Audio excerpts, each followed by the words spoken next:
jimma muuda bada keessa koo gubeenya waade maal jaalalta akkana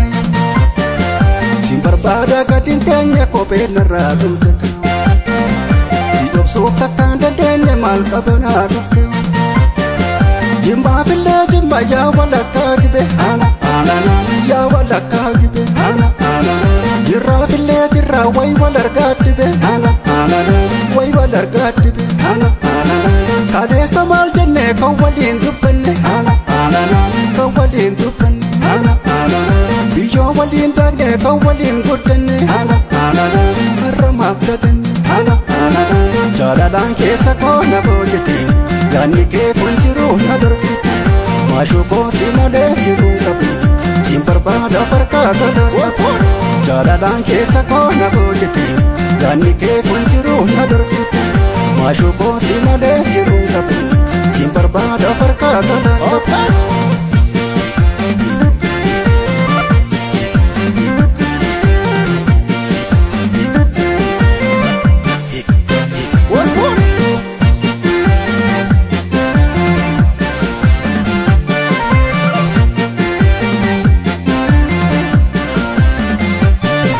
Bakkati jirtur wallaala jimma muuda bada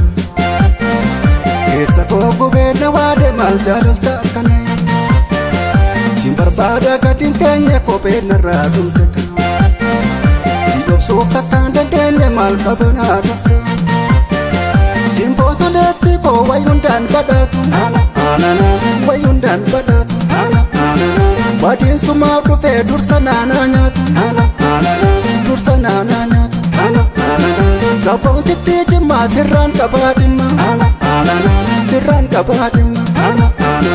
jaalalammoo fafnee onneerraan sii qaba sabootitti saba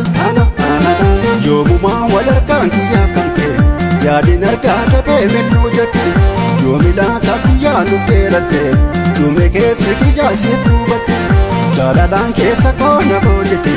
yaanni kee kun jiruu na dorgite maashuu koo si malee jiruu qabu siin barbaada farkaa tolas qabu.